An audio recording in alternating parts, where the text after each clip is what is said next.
And moving on, waktu tetap berjalan, so saya akan lanjut ke pertanyaan selanjutnya.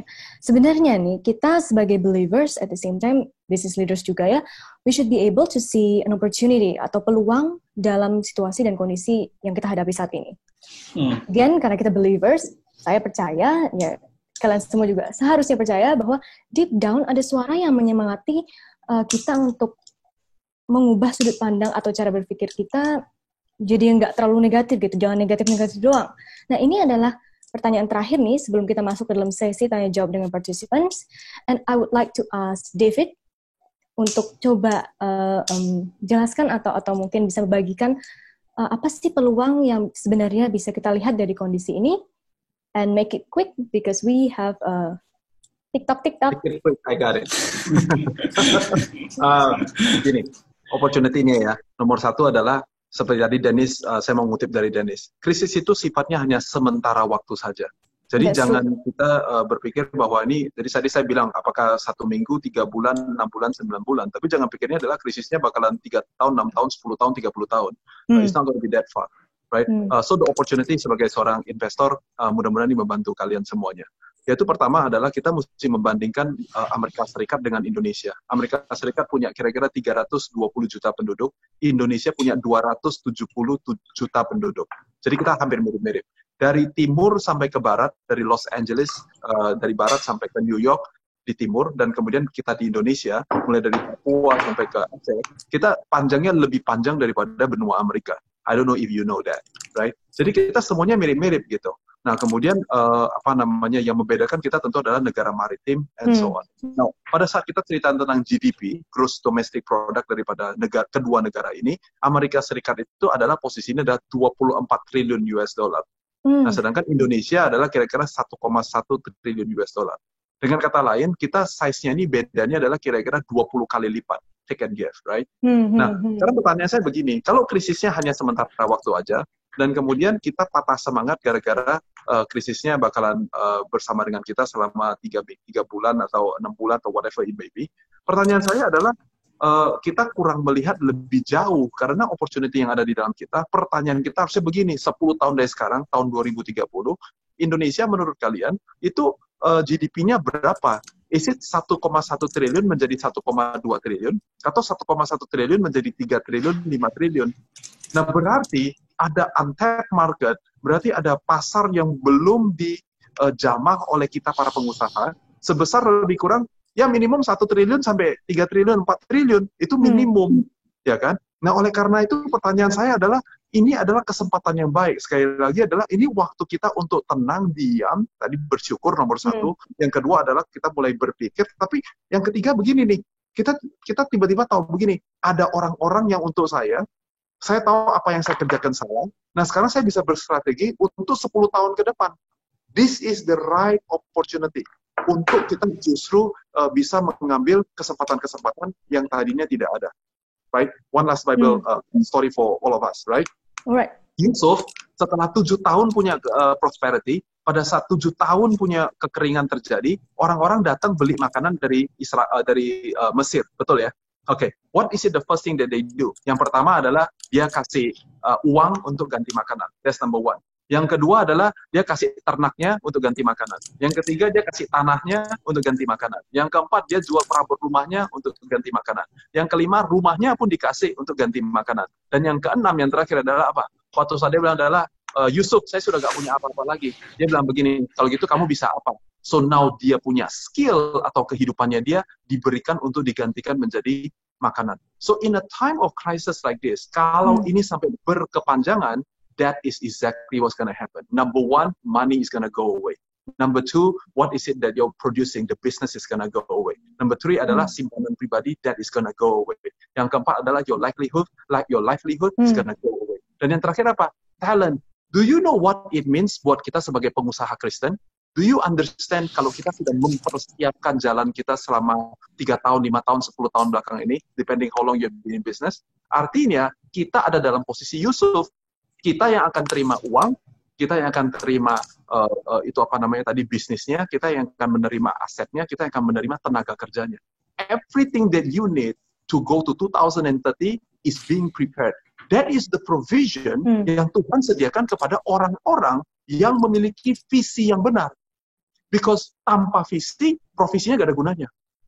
And so in a time of crisis like this, and this is not just because kita ini semuanya orang Kristen, but if we read the history, you're gonna see that on every crisis, makanya ada pepatah mengatakan adalah justru di belakang semua krisis, pasti ada opportunity. Nah, sebagai orang Kristen, kita harus mengerti. Nah, konteks tadi yang dihabiskan semua, itu adalah krisis global yang paling besar yang tercatat di dalam Alkitab. Yaitu adalah 7 tahun namanya. Nah, kita baru 3 minggu atau 2 bulan or something like that. So, we are still a far way off. So, the topic of money and all these type of things, kita harus punya practice patience, kita mesti practice untuk berstrategi. And you have to choose to be a strategic leader. Kalau kamu memilih untuk jadi cuma operasional dan cuma jadi pemadam kebakaran, dengan segala hormat kepada petugas pemadam kebakaran tidak pernah bisa membangun sebuah perusahaan yang besar atau melakukan sesuatu yang besar untuk kerajaan surga. Only builders build. Firefighters fight. Don't be a fighter, be a builder. Jadi itu opportunity-nya. I see. Wow, I totally agree. Thank you, David, for energetically and passionately coming up with flow of ideas that are obviously going to be helpful for all of us here.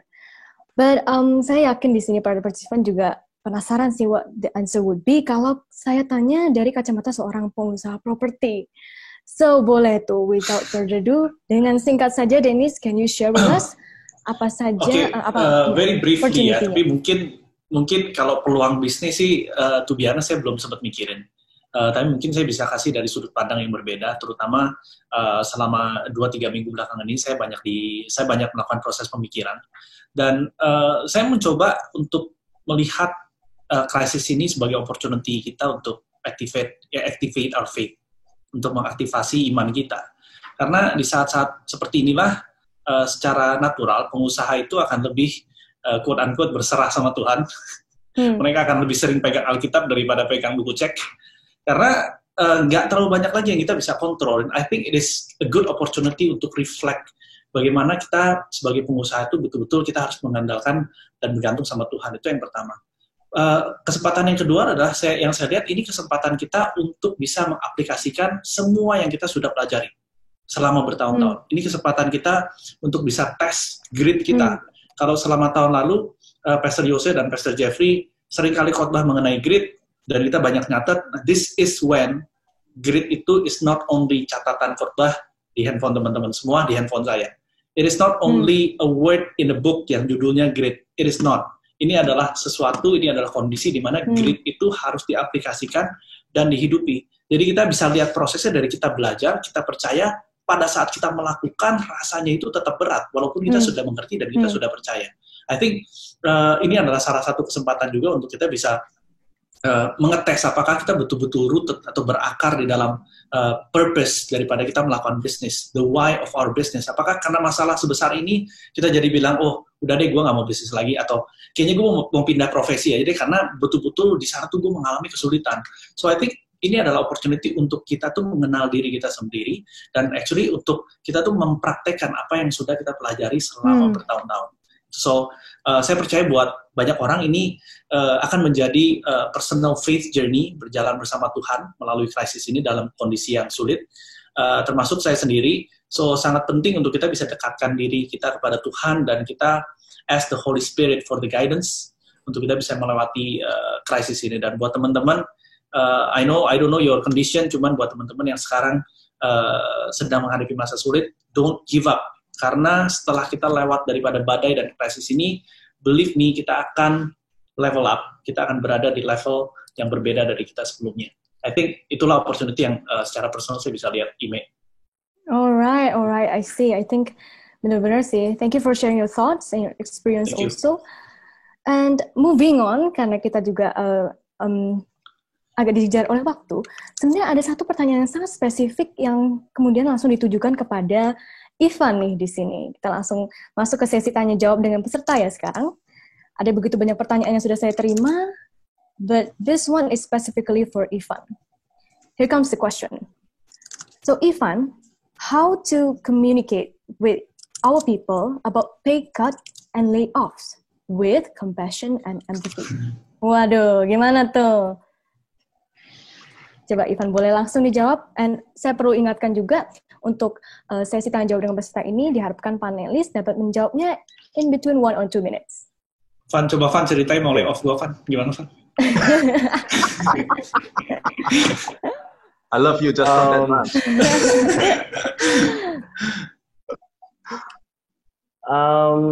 Jadi tadi seperti yang mungkin saya udah share ya, bahwa nomor satu adalah kita harus bisa establish the trust sebelumnya dulu.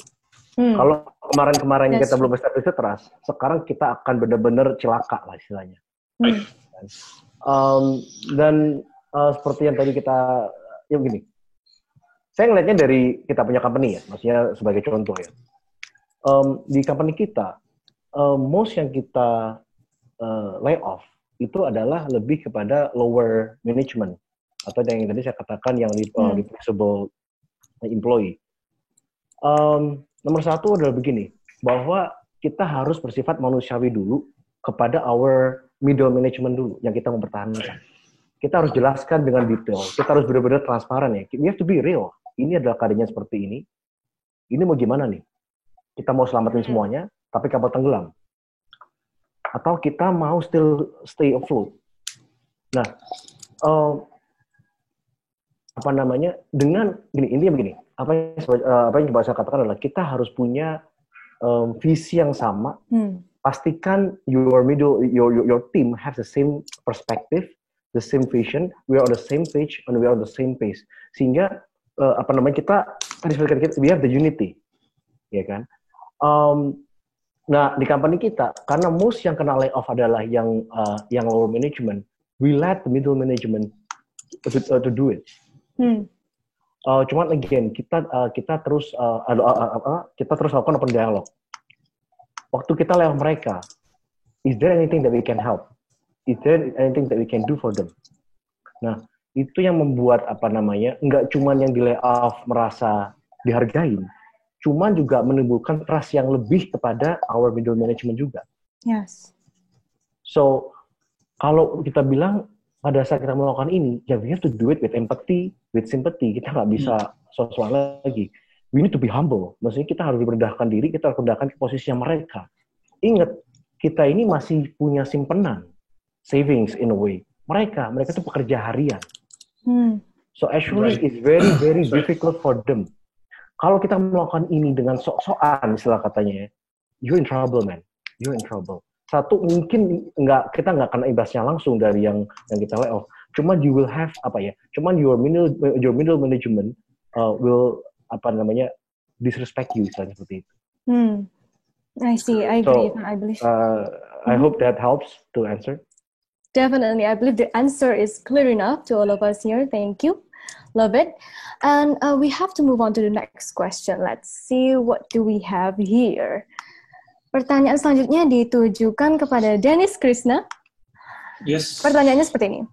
Minta tips dong mengenai kebijakan work from home yang ideal. Apa yang harus dilakukan karyawan selama mereka work from home? Belum selesai? Dan bagaimana kalau karyawan tidak bisa work from home? Nah loh, gimana tuh? You're quiet. Oke. Kirim ke Ivan. No, I think ini adalah saatnya untuk kita be kreatif ya. Again balancing antara kita understand mereka, condition mereka, dan kita juga harus be kreatif. Work from home for some people itu hanya menjadi kondisi yang tidak ideal di awal-awal pada saat mereka harus kerja di rumah gitu. Tapi saya banyak temukan beberapa teman saya setelah 1 minggu, and then mereka merasa ngapain dari dulu kita kalau ketemu tuh kalau mau meeting tuh ketemu ya. We can actually do it with online, with Zoom and everything.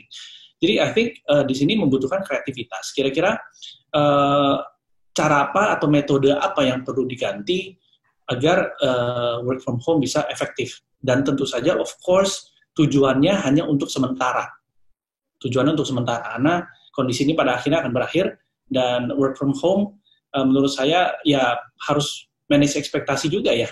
antara be creative, tapi at the same time kita harus manage expectation. Mungkin kalau memang kerjaannya benar-benar harus membutuhkan pergi ke pabrik dan dengan semua resources dan alat-alat yang dibutuhkan, terus harus work from home, of course ada keterbatasan. Jadi ya creativity, tapi pada saat yang bersamaan ya maklumlah kalau tidak terlalu efektif menurut saya. Itu untuk pertanyaan yang pertama.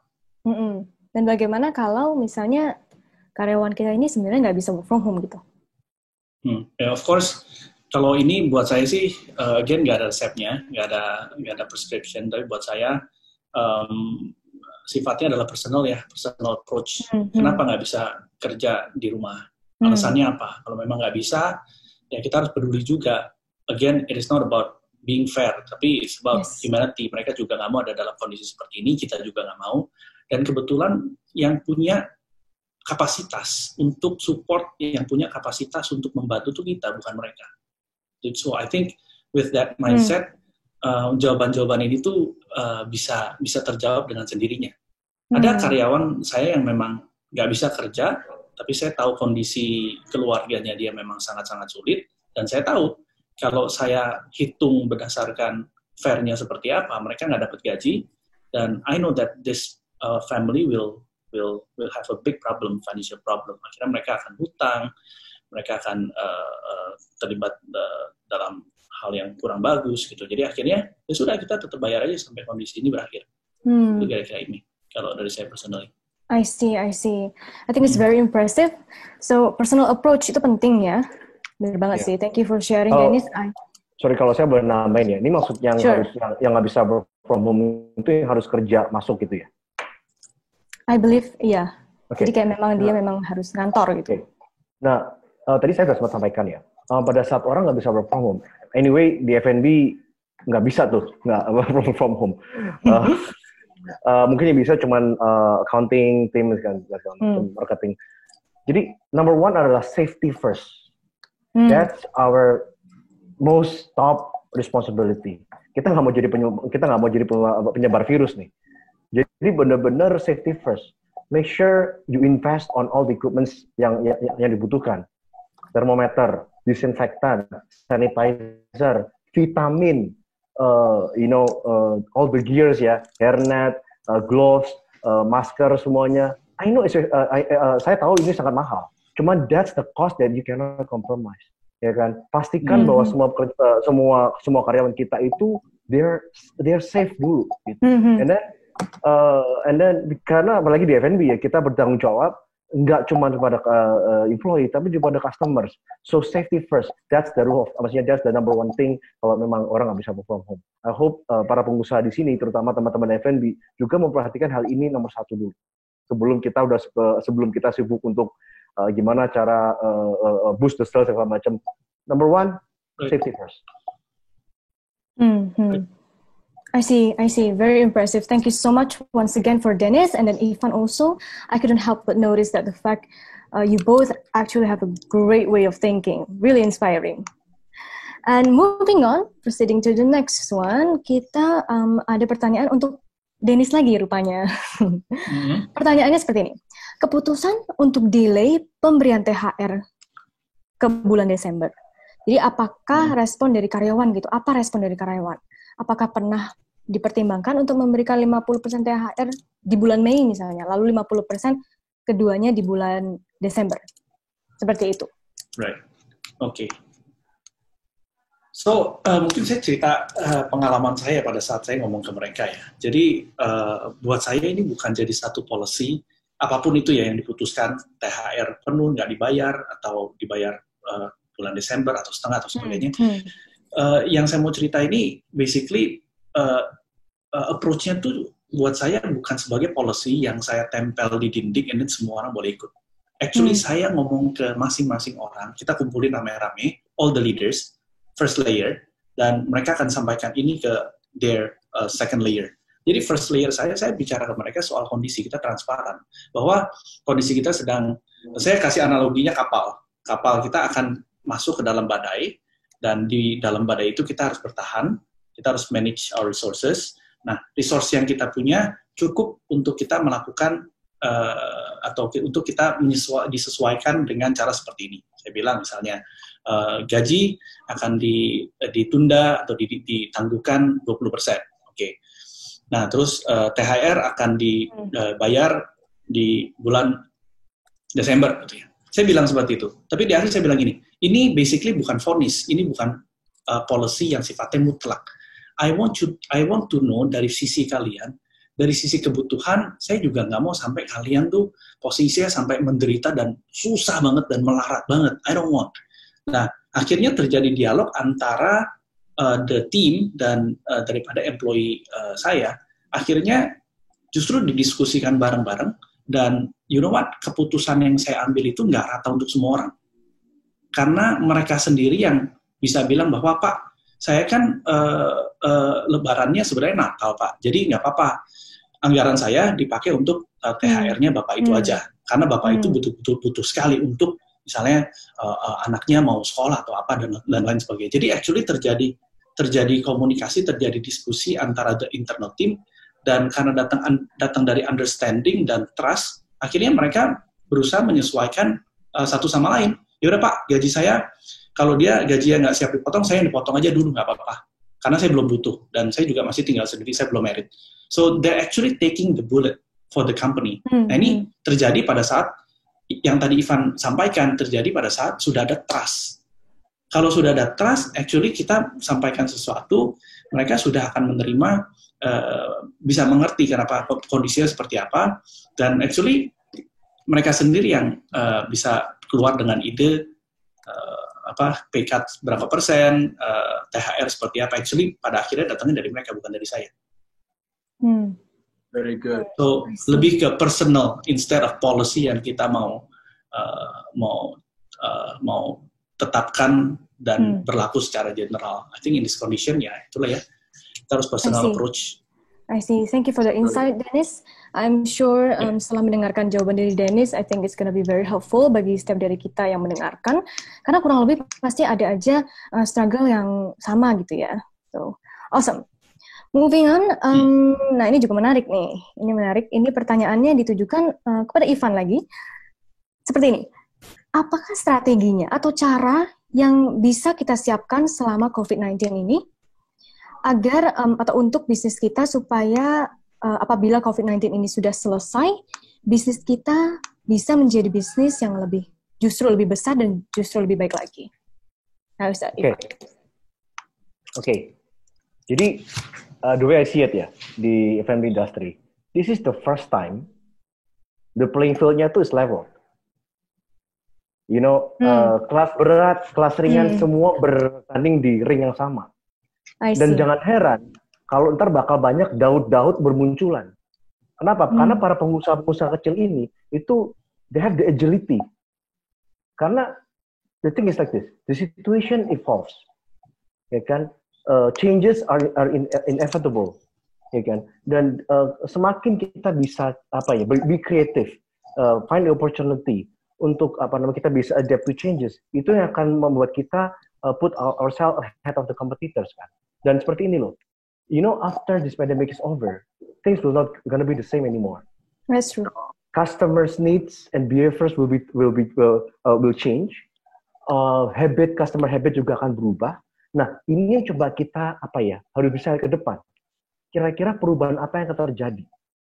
Dan gak usah jauh-jauh. Karena apa? Karena Cina udah mulai fasenya lebih lebih maju dari kita. Korea Selatan juga udah. Kita tinggal ngelihat fase-fase apa yang berikutnya akan terjadi. People after this crisis, people gonna be used to stay at home. Mereka akan biasa online meeting. Mereka akan biasa. Intinya begini, kita harus bisa memprediksi atau kita harus bisa pinter-pinter berkreatif. Kira-kira from after of this is over, what new customer habit is going to form? And dan kita harus dan kita tinggal be creative enough untuk prepare for it. I think that's my answer. I think it's very awesome. Thank you for sharing your thoughts, your experience. We really appreciate it, Ivan. Belajar banyak juga jadinya saya. And proceeding to the next question, kita lihat lagi di sini so many questions. This one is kembali lagi ke Ivan pertanyaannya. Seperti ini. Poin untuk memberhentikan karyawan itu bagaimana sih? Jadi apa yang harus dilakukan pada saat karyawan tersebut selama bekerja tapi belum menghasilkan atau belum menunjukkan hasil yang baik gitu ya. Dan secara manner masih kurang baik juga. Beliau berkata bahwa saya pribadi gitu mungkin akan mempertahankan karyawan tersebut at least yang masih punya manner yang lebih baik gitu, biarpun hasilnya belum baik, tapi masih bisa diajarkan gitu. Nah, apakah memberhentikan karyawan tersebut adalah keputusan yang bijaksana? Yang underperform ini ceritanya. Jadi maksudnya pertanyaan adalah kriteria apa yang kita pakai untuk berhentikan karyawan? Is that then the question? Iya. Oke. Saya selalu ada yang underperform gitu ya. Oke. Jadi gini. Yang selalu saya pakai, ukuran yang saya pakai adalah begini. Apakah orang ini satu mau belajar nggak? That's number one. Karena gini, sebagai company kita punya our values kan, ya. Values, core values as simple as what is our superpowers. Jadi kan maksudnya, nah apakah orang ini, employee ini itu can they share the same values, can they share the same vision dengan kita atau enggak? Dan yang penting, dia mau belajar nggak? That's true. Saya lebih prefer orang yang underperform, tapi they really share the same vision, the same purpose, mereka mau belajar. Daripada yang overperform mungkin, tapi is going to be trouble in the future. Jadi kalau ditanya, as simple as kriterianya, satu, punya hati yang sama nggak dengan kita? Gampangnya gitu ya, punya hati yang sama nggak? Kedua, mau belajar nggak? Gitu. Mungkin sama kayak kita mau cari core team kali ya. Syaratnya cuma 2, punya hati, punya komitmen nggak? Those two things, masih punya hati nggak? Hati yang the same vision, the same purpose, the same values. Dan punya komitmen nggak? Komitmen untuk mau belajar, komitmen untuk mau terus jadi excellent. I think those two things yang harusnya menjadi kriteria kita untuk mempertahankan atau memecat karyawan. I see. Wow, very creative. Benar-benar sih. I think unfortunately we have to end this webinar. Dan sebagai penutup, sebenarnya saya meminta dari Ivan, Dennis, dan juga David, apakah ada memberikan pesan gitu ya yang mau disampaikan bagi teman-teman di sini, para business leaders juga, sebelum we end this webinar. Mungkin dari Dennis terlebih dahulu mungkin, kemudian lanjutkan oleh Ivan, dan kemudian David. Okay, I think as a closing ya, mungkin dalam setiap situasi, bahkan di situasi krisis seperti ini, kita sebagai seorang pemimpin selalu punya pilihan untuk bisa melihat dari sudut pandang yang berbeda. Walaupun prosesnya berat ya, walaupun prosesnya tough buat kita, tapi saya memilih untuk melihat ini sebagai proses yang Tuhan izinkan untuk saya bisa naik kelas. Dan di luar daripada konteks bisnis yang dari tadi kita sudah obrolin, sadar nggak sadar beberapa minggu belakangan ini, kita dipaksa untuk keluar daripada keseharian kita dipaksa untuk keluar dari pola hidup dan kebiasaan-kebiasaan kita. Semua plan dan semua rencana yang kita buat, yang kita pikir akan berhasil, projection selama 1 tahun, 2 tahun, 3 tahun, 5-year projection, 10-year projection, basically dalam sekejap aja, plan itu bubar. Gitu. Jadi, dengan menyadari itu, I think kita sebagai pengusaha, we have to know our limitations. Dan pelajaran yang paling besar buat saya, as cliche as it may sound, pelajaran yang paling besar adalah bahwa kita harus selalu bergantung sama Tuhan. Dan kita harus selalu sensitif terhadap rencana yang Tuhan mau kita lakukan dalam kehidupan kita. Jadi saya mau ajak teman-teman semua untuk melihat ini, apapun kondisi teman-teman, sebagai proses dari Tuhan untuk kita bisa naik kelas, untuk kita bisa level up. Karena pada saat semua ini udah selesai, iman kita akan diperbesar, kapasitas kita akan diperbesar. Dan saya percaya posisi kita akan ada dalam posisi yang jauh lebih baik untuk dapat bisa menjadi berkat buat banyak orang. I think my last statement would be that. Great, awesome. Oke, boleh langsung dilanjutkan kalau misalnya dari Ivan gimana? Make it quick. Oke. Mungkin yang bisa saya katakan mungkin gini, prepare for the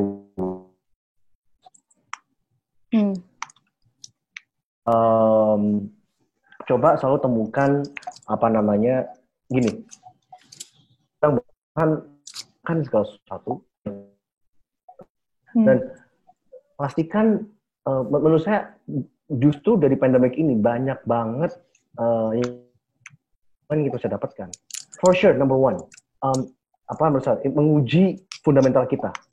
Apakah kita mau bisnis di atas batu karang atau di atas pasir? Right. Kedua, it sharpen our vision actually. Dengan seperti ini, kita yang dulunya mungkin sibuk ngejar omset, expansion segala macam. Sekarang back to the first calling. Why we do what we do? It's good. Jadi, and then and I think that's very valuable ya. That's the most valuable thing. Karena pada saat kita tahu benar-benar visi murni apa, the pure motive, the pure vision that we have, dan kita bisa mulai ngerti kira-kira ini fundamental saya apa nih yang lemah, itu akan menjadi fondasi yang baru untuk kita start the next days ahead. Yeah. I see. Wow, that's very inspiring. Very inspiring. Thank you so much. Last but not least, we would also like to hear from you, David. The time is yours. Saya bacain ayat firman Tuhan yang terakhir, yaitu adalah dari Yesaya 40 ayat 31. Yesaya 40 ayat 31, firman Tuhan berkata, tetapi orang-orang yang menanti-nantikan Tuhan mendapat kekuatan baru.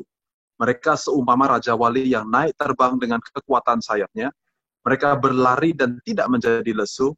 Mereka berjalan dan tidak menjadi lelah. Alkitab bahasa Inggris say that they will fly, they will soar, they will run, and they will walk. Kalau diperhatikan, dia katakan adalah orang yang menantikan Tuhan akan mendapatkan kekuatan yang baru. Kekuatan baru itu datang dalam 3 bentuk. Yang satu akan terbang tinggi, yang satu akan berlari, dan yang satu lagi adalah berjalan. Perhatikan bahwa pada saat kita menantikan Tuhan, kekuatan yang Tuhan berikan kepada kita bukan untuk duduk dan meratap, bukan duduk untuk komplain, bukan hanya untuk tidur-tiduran dan berpasrah, tapi ada 3 kata kerja. Terbang, lari, jalan. Nah, untuk masing-masing daripada kita, apapun kondisi kita, ketahui bahwa kalau kita menantikan Tuhan, Tuhan akan kasih kita kekuatan. For some of us adalah untuk terbang tinggi seperti Raja Wali dengan kepakan sayapnya. Itu Alkitab kita berkata seperti demikian. Artinya adalah, for some of you, kita harus menerjang badai. For some of you, sebagai seorang pemimpin, kita harus punya iman yang besar, dan kita mungkin sekarang ini lagi bertanya-tanya, maju gak ya? Firman Tuhan bilang gini, kamu percaya gak sama aku? Kalau kamu menantikan aku kasih kamu kekuatan. This is your time to fly, right? For some of you mungkin selama ini seperti tadi Dennis dan Ivan kasih tahu, kita semuanya pasti punya program, punya planning dan semuanya. Mungkin ini waktunya untuk kita berbagi sesuatu yang gak ada hubungannya dengan omset, yang gak ada hubungannya dengan itu. Semuanya you are an artist. Mungkin sekarang bisa gambar artwork untuk membuat orang lebih aware tentang COVID-19 atau semacamnya. Ada beberapa teman kita di CPCC yang bikin video untuk bantu orang untuk lebih tenang, nggak panik, things like that. Maybe this is the time for you to take a chance, melakukan sesuatu yang justru badainya datang, si Raja Wali malah terbang, katanya kayak begitu. Oke, itu yang pertama. Tapi buat beberapa dari kita, mungkin posisi kita adalah berlari. Mungkin kemarin kita punya 3 atau 4 hal yang kita sedang lakukan. Orang lagi lari biasanya cuma fokus dengan satu hal saja. Dia nggak bisa sambil lari, sambil nyanyi, sambil brainstorming, sambil ngapain. Nggak bisa. Orang yang berlari biasanya dia hanya melakukan satu hal, dan kemudian dia menuju kepada tujuan itu. So maybe it's time to cut down. It's time to stay focused, dan kemudian berlari kepada satu tujuan saja, kepada satu garis finish saja. So maybe itu kekuatan yang kamu butuhkan daripada Tuhan. Nantikanlah Tuhan. Dan yang ketiga adalah dia berjalan. Artinya kalau coba bayangkan kalau lagi kita berjalan, kita bisa sambil mikirin A, bisa mikirin B, bisa mikirin C. Maybe justru dengan kondisi COVID-19 ini, menanti-nantikan Tuhan adalah waktunya untuk kita berjalan bersama dengan Tuhan, dan Tuhan kasih kita ide-ide yang banyak, sehingga kita sekarang punya diversified thoughts, kita punya diversified ideas, dan kita mulai berpikir tentang apa yang sedang Tuhan ingin kerjakan, lakukan. Ketahuilah seperti tadi Dennis dan Ivan juga sudah sampaikan, Tuhan nggak pernah gagal, Tuhan selalu baik. Firman Tuhan mengatakanlah, nantikanlah Tuhan, dan dia akan memberikan kepada kita kekuatan yang baru. Now, which activity do you have to do? Walking, running, or soaring. Nah, itu nggak ada prescription-nya. Gimana cara taunya? I'm glad you asked the questions. Jawabannya adalah dengan berlutut, cari wajah Tuhan, baca firman Tuhan, renungkan siang dan malam. Percaya gak? Nah, kalau lagi diuji kayak begini nih, lulus gak ini? Bahwa justru dalam kondisi yang kurang mengenakan, yang dimana kita banyak pikiran tentang kantor, tentang pekerjaan, bisa gak sih 5 menit, 10 menit, 15 menit datang sama Tuhan dulu? Percaya gak sih bahwa Dia sungguh-sungguh adalah pemilik daripada alam semesta dan segala isinya? Bahwa kekuatan kita untuk menghasilkan pun data adalah berkat daripada Tuhan. Percaya gak? Nanti-nantikanlah Tuhan. So my prayer is that that become an encouragement buat kita untuk bisa navigate COVID-19 environment ini, dan kita keluar menjadi lebih daripada pemenang, naik dari satu glory kepada glory yang berikutnya. Amen. Awesome. Well said, everyone. Thank you so much. And I would like to say thank you also kepada daripada Anda yang sudah meluangkan waktu untuk mengikuti webinar ini. Dan tentu saja kepada para panelis kita hari ini, David, Dennis, and Ivan. Thank you so much for sharing very informative, helpful, and new perspectives to all of us. Thank you.